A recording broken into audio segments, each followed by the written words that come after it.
Hey guys, this is David with Midwest Music Scene, and we're here with Oli of All That Remains. How's it going? Pretty good, man. Pretty good. So, I want to talk about the success of stand-up. I mean, that was really huge for you guys. I mean, how is it transitioning from, what you guys really had all these heavy songs, and then you have stand-up, which is also heavy in its own right. It's just more of an anthemic kind of song. Like, how did that song come about? Well, it kind of started, I was coming up with just a rhythm figure at my house, and I just had like basic, no really chord structure, but I was like, okay, let's start with that rhythmic idea. And then I wrote the whole song around that one type of idea that became the chorus rhythm, and then all the other parts kind of fell into place. I think the hardest part to write was the pre-chorus, because we were trying to look for something maybe that not necessarily modulated a little bit, but we wanted to explore the different parts of the key center. Yeah. So that's what that does in the pre-chorus. And the tune, we went through many different vocal ideas until finally we got the chorus hook that was the right hook. And then after that, it was like, cool, we got ourselves a strong, melodic, anthemic type track. Yeah, I mean, that was a big hit for you guys. Man, that did really, really well. So, if you weren't in a band, what do you think you'd be doing right now? If I wasn't in a band, well, my initial goal as a child was to be a video game designer. Really? When I was 7, and that was probably the smartest thing I've ever thought of, but unfortunately I didn't continue with that. Yeah. So I guess you're a big gamer? I go on and off right now, not so much, but yeah, I mean, when like Pac-Man came out, I was like, I want to do that for a living. Yeah. Yeah, I mean, that'd be pretty cool. But I think another thing that I might be doing is maybe being a novelist of some sort. Oh, really? Maybe fantasy literature or something, Do you write now? Not anything literature. I do, like tab books, and I'm going to be doing some more instructional material, but anything like fictional nature, I don't have not written yet. Yeah, man, that's pretty awesome. So, I mean, you guys have been a band for a long time. You guys have been on a bunch of tours. What's the most embarrassing thing that you can think of that's ever happened to you guys as a band, like on stage or just? Well, I can remember back I was in Switzerland, and I wasn't feeling well that day. And we went to start the song, and I went to put my foot up on the barrier or whatever, and that part of the stage had been cut out. It was completely dark, so I just fell into the crowd with my guitar. Wow. Yeah. Luckily, I think I landed on my knees or something. The look in your face was priceless. Yeah. Then I got back up, and I was just angry. I hope I didn't damage my equipment. Really? Just kept going? Yeah, it was the first song of the first whole set, so that was probably the most embarrassing I can think of. Oh, really? Yeah. So, what are some things that you have to have while you're on the road? Well, it's right here. Pandora's box. This enables me to practice, record, work out ideas, and not bother anybody. Just get my headphones and sit here and play all day. So, I mean, I guess whenever you're not playing, you are back here just doing this basically all day, just writing. I'm getting into I'm writing right now. I'm kind of learning. I'm in kind of a technique phase, trying to get more chord voicings, arpeggio voicings now, and just overall knowledge. I just want to become a better player, so when we do start writing, I have more things I can grasp right out of the air. Because a lot of times in this band, I'm tasked to write things that are a little outside of my comfort zone at times. Like, here, try this, try that. I need to be able to respond on a moment's notice. Because when we write, other people don't have the kind of patience that I have with things. So I have to be the guy who's quick with things and say, okay, I can do this, you do this, and how do you like it? Yeah. So we should expect some different stuff on the next album. Yeah, I mean, hopefully I'll have, at least as the leads are concerned, I'm trying to work in some more altered type harmonies. We'll see what happens with that. Yeah. So what is the craziest rumor you've ever heard about this band? I mean, whether it be like a YouTube comment or just something that you've read or heard about that someone said about All That Remains, like. I don't think I've heard anything. I did see something on the web about someone wanted us to go die in a pit of fire one day. And I was like, okay, that's. Guess they don't like us very much. Do you know why they wanted you to die in a pit of fire, or just? Someone just wanted to see you guys. You know, it's just people have their own motivations, I guess. That makes sense. It's all good. I don't wish harm on anybody, man. Yeah. It's all good. Yeah. So, what's the coolest gift you've ever been given by a fan? Gift. Well, there was a story of when I was in Dublin. And I was walking all day up and down the city. I had a map and everything, proper tourist, you know. And my shoes were at the end of their life, and I was really feet were starting to kill me. And the show, this kid was like, "Oh my God, can I have your shoes?" I'm like, he's like, "Here's a pair of new shoes I just got, and they're your size 13." I'm like, "Well, this is fantastic. Just here, take them. I need new shoes." All right, that's like perfect timing. It was the most perfect timing. Sometimes you just got to go with it, man. It's a crazy story, but like, well, I was in a foreign country. I needed shoes, and there they were. So he knew who you were and everything. He just wanted your shoes. Yeah, I mean, it was weird. That's a weird request. We played our one and only time out there, and I was just hanging out. A bunch of kids were talking to me, and he happened to have shoes with him that we wanted to trade me shoes. The need was fulfilled. Yeah. You still have those shoes? Nope, those shoes wore out years ago. This was back in 2005. Oh, yeah, that was a long time ago. Yeah, that makes sense. Yeah. So, do you remember the first time you heard yourself on the radio? Like, what was that? First time I heard myself on the radio? Yeah, that would have been 2008. 2 weeks. It was really surreal. Yeah. You know, because before that we had never, of course, had any songs on the radio, and I was like, this is all right, man. Yeah. So I bet that's a pretty cool experience. I mean, coming from how you guys started to what you are now. I mean, you guys have appealed to such a bigger audience, right? And especially with 2 weeks. I mean, that was huge for you guys. And that I mean, did you write that main riff in the song? Mm-hmm. Yeah. I guess you remember writing all that, and yeah. Yeah. That song came together. I think I wrote that after the headlining tour. We didn't follow Ideals. I wrote about a year before. Now it didn't come together all the way until we got in the studio. The chorus needed to be fleshed out. So like all the vocal melodies and that picking part in the chorus wasn't written until I got next year. But strangely enough, the bridge and the solo were written a year before the song was recorded. Oh wow! Those didn't change at all. I wrote the solo on my computer without my guitar in my hand. You really? Which is weird because it's a kind of a melodic solo. Yeah. You'd think that you'd write something more techy, but that's what I wrote just using my ears. And I said, "Oh, now I have to learn how to play it." And it was an interesting experiment doing that, and maybe I should do that more often. So how did you learn to do all that kind of stuff? I mean, on your computer. I mean, I've heard that Mike in a couple of interviews said that you just know everything there is to know about music. I mean, how did you come about to get all this music theory and? Well, I went to school for it. Yeah. I got a degree in music theory and composition. But I don't think anyone knows everything there is to know. I know quite a bit, I guess, but I'm always seeking actively seeking to learn more different ways to mix things. It's more like chemistry in that respect. It's you can learn every chord and every scale, but that doesn't mean anything. You have to be able to apply them and understand what they sound like. Yeah. And that's really what the lifetime of study is required for. Yeah. So, I mean, as we said a second ago, you guys have been a band for a really long time. Like, knowing what you know now, what kind of advice would you give your former self whenever you first started here? When I first started in the band? Well, I'm sure there's a lot of things I would have done differently. I think that early on, of course, before we really started touring, it was much tougher to grab hold of an audience. You just have to, I think as a performer, you have to do things that are obvious to people. And you have to know who you are as a person and how it's going to translate. Like if you're like a, 150-pound dude and you try to act all big and scary on stage, it's not going to work because it's not with your body dimensions. Yeah.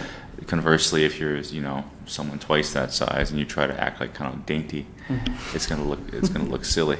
I'm just being serious, So you have to, and I realize that I'm a big, tall guy, and if I try to make myself look as big as possible, I kind of stomp around. Yeah. I do things that exaggerate. Yeah, you have your own thing on stage. I mean, I see you doing all the hand movements and stuff. Yeah. I mean, it's just... And it's a little tongue-in-cheek, but it's also an exaggeration, so people can say, "Oh, okay, he's doing something that I should pay attention to." Yeah. Because you don't want to be just another guy with a guitar. No, you want to be your own person up there on stage. I mean, that's just it. Yeah, and while still being able to, execute the material properly. But Yeah, so I think the little things like that, just how to get an audience's attention and deal with various levels of audience satisfaction and dissatisfaction.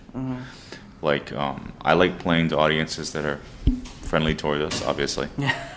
But I also get a kick out of playing to hostile audiences. Why is that? Because it feeds that fuel. Yeah. Because it's like if someone is being hateful towards me, it's amusing to me because I can just be like, oh, I'm up here, I can now mess with you. Yeah. And it's I can do things that I would not do towards a friendly audience. You know, I'd be comical. You know, and it's fun. Now, if audience that doesn't care about anything, those are the hardest audience, because they just don't really care. Whatever you do, they're just not going to respond to. Yeah, they're just not going to care. But if you can make them respond, then that's the best. Yeah. So speaking of that, what's the most hostile audience you can remember? Well, maybe not the most one, but I remember specifically in Finland, 2009, day after Michael Jackson died. We were playing for this band called Immortal, and they're one of those face painting, super heavy, just ridiculous. Yeah. And obviously, a band like us doesn't really belong with that sort of music, whatever. So anyway, we had these kids out in the audience, and they had, we like to call it the panda makeup, and he's just doing this with his death threats, and we're like, okay, dude. See, when you're out there, you don't have the power to really do anything. It's just like, why are you so upset? Yeah, I mean, it doesn't make any sense. Yeah, I get why he's upset. It's but it's amusing to me. So I had fun. Yeah, I mean, and you guys can play such diverse festivals and with different bands now. I mean, because as we said before, whenever you guys first started, it was all mostly really, really heavy. Yeah, we played with a lot of death metal bands. Yeah, and now it was either death metal or hardcore we played with. Yeah. Yeah, now you can just do anything. I mean, you guys can go out there with Hinder. I mean, you guys. Oh yeah, we played with Hinder. Yeah, I mean that's just it. You guys can still get a crowd entertained. I mean, because everybody knows who All That Remains is. And that's the idea. It's we like so many different styles of music that it makes sense for us to be able to play with all these different bands. Yeah. Instead of getting locked in that one little category of metal. Some people would wish that we were that little category, but that's just not who we are as a band. Yeah, I mean that's good. You always have to progress and do things that outside your comfort zone. Really, I mean, to learn. Yeah. So if you could collaborate with one person on a song, like as a band, like who'd you guys like to do it with? With one person. Yeah. That's a good question. I'll have to think on that for a moment.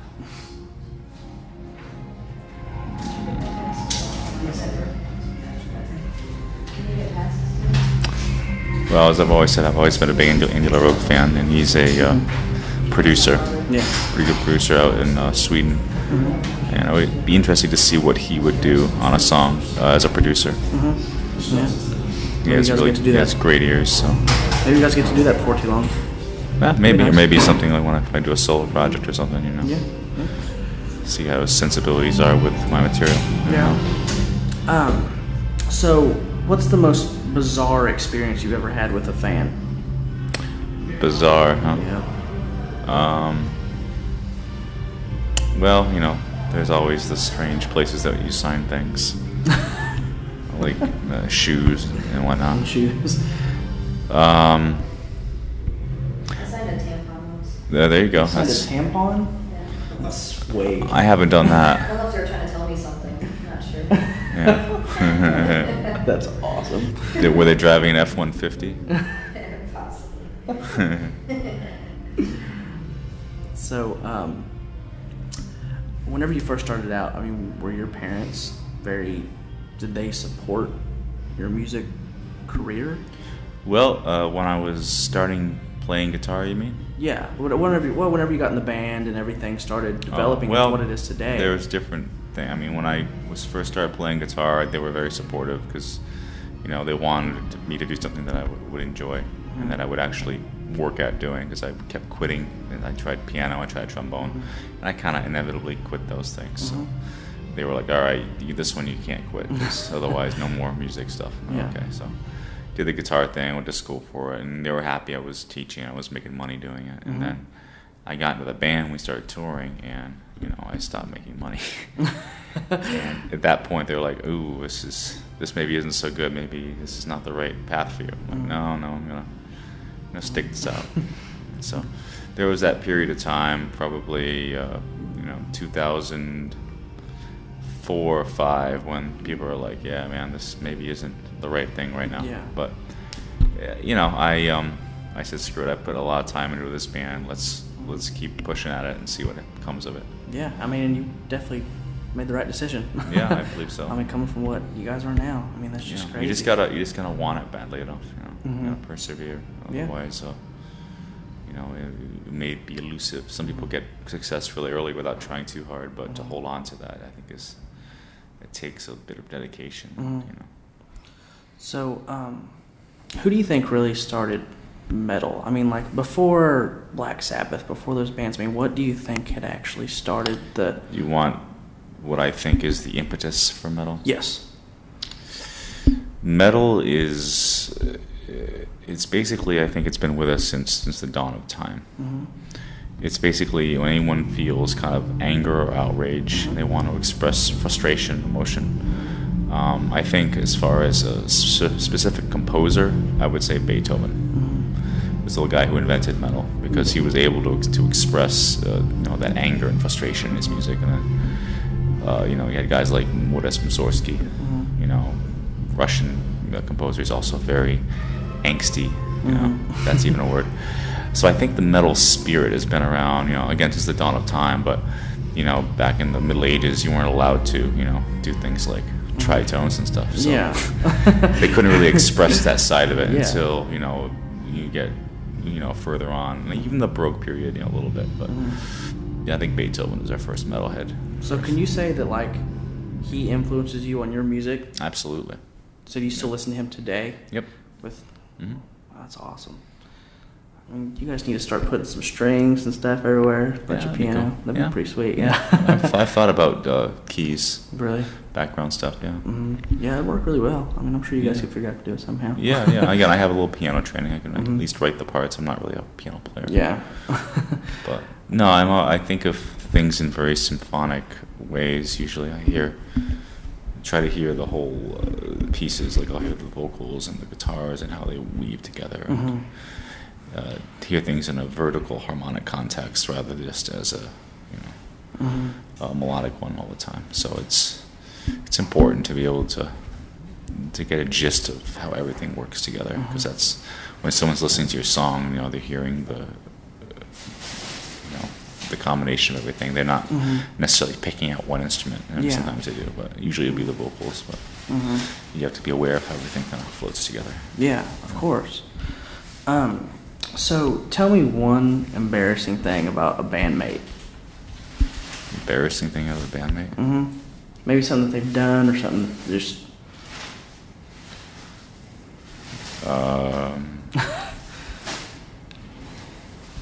or maybe something that's happened on tour to a different bandmate. I mean, you said that you fell off stage, so... Yeah, it wasn't so good. So maybe there's something like that that's happened to one of them? Oh, I know with Jason, I remember one day I think he blew two drum heads in one show. On stage? Yeah. That wasn't fun. How do you keep playing like that? Like you don't... You don't. You don't? Yeah. Oh, that's awesome. So, I think that's really all I have for you. Do you have anything that you want to say to your fans? I mean... Nothing in particular. Nothing in particular? Keep on rocking in a free world. Awesome. Well, thank you very, very much.